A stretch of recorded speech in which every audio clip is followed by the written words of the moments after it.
రామారావు గారి తర్వాత చంద్రబాబు నాయుడు గారు చేసుకొచ్చారు. ఆయన చాలా గౌరవం నేనంటే. అట్లాగా అంటే అది అలా కొనసాగుతోంది. నేనేమి వెళ్ళి అడిగేమీ లేదు, ఆయన నాకు చేసింది ఏమీ లేదు. ఇంతకేంటంటే తెలుగుదేశం వాడిగా గుర్తింపు పొందాను. అంటే అందరూ మొదలుపడిపోయింది. అసలు అంజయ్ గారు చేశారు, టి అంజయ్ గారు.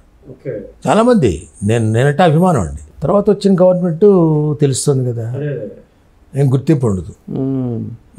ఇప్పుడు ఎలా ఉందంటే నేను ఇక్కడ ఉండబట్టి వీళ్ళేమో ఆంధ్రోడు అంటారు, వాళ్ళేమో హైదరాబాద్ వాళ్ళు. ఆ భావనలో మధ్యలో కొట్టుమిట్టు ఆడుతున్నాము. భగవంతుడి దేవలు నాకు జరిగినట్టు ఎవరికి జరగదు, నేనే ఆశించట్లేదు కూడా. వాళ్ళే గౌరవంగా చేశారు. అంతకుముందు ఆస్థాన విద్వాన్ చేశారండి టి అంజయ్ గారు, అదే గవర్నమెంట్. అలాగే తిరుమల తిరుపతి దేవస్థానం ఆస్థాన విద్వాన్ చేసింది వాళ్ళే. మనం అభిమానంతో ఉన్నాం. ఆ పార్టీ అంటే అభిమానం. ఎవరు? ఎన్టీ రామారావు గారు, వాళ్ళ ఫ్యామిలీ అన్న. మరి అద్భుతమైన వ్యక్తి చంద్రబాబు నాయుడు. విజన్ హైదరాబాద్ ఈనాడు ఎలా ఉందంటే ఆయనే కదా కారణం. అవును. మరి ఇప్పుడు అక్కడ కూడా అలాగే చేస్తున్నాడు ఆయన. మధ్యలో అంతరాయం ఏర్పడింది. అవును. అది మనకి రాజకీయ. ఎన్టీ రామారావు గారు తెలుగు యూనివర్సిటీ పెట్టినప్పుడు దానికి నేను వెళ్ళి అడిగాను, ఇలా తెలుగు విశ్వవిద్యాలయం పెడుతున్నారు, కళలకు కాదు, కల్చర్కి, మన భాషకు సంబంధించి. ఆయన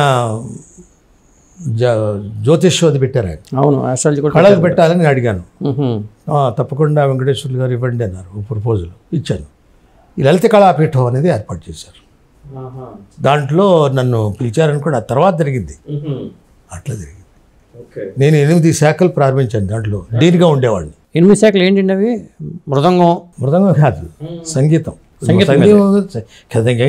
మృదంగం, వైలను, వీణ, ఫ్లూటు, నాదస్వరం, డోలు ఇవన్నీ ఉంటాయి.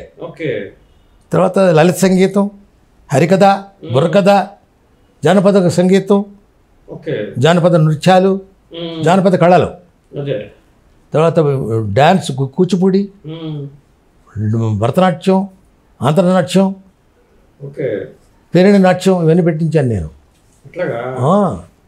నేను ఉండగా పెట్టినవి. దాని సిలబస్ తయారు చేయించి పెద్దవాళ్ళతో పిలిచి, నటరాజ రామకృష్ణ గారు తయారు చేసి, మన ఫ్రెండ్ ఆయన అడిగితే అప్పుడు ఆ డిపార్ట్మెంట్ పెట్టించాం. అట్లాగే జర్నలిజం కూడా ఉంది తెలుగులో, నేను ఉన్నప్పుడు పెట్టిందే. తర్వాత సోమయాజులు గారు ఉండేవారు, థియేటర్ ఆర్ట్స్. తర్వాత శిల్పకళ ఉండేది, పెయింటింగ్, చిత్రలేఖనం.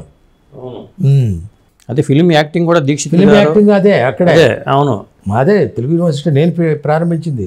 సోమయాజులు గారు ఉండేవారు హెడ్ ఆఫ్ ది డిపార్ట్మెంట్. అట్లా మొత్తం 8-9 శాఖలు నేను ప్రారంభించాను.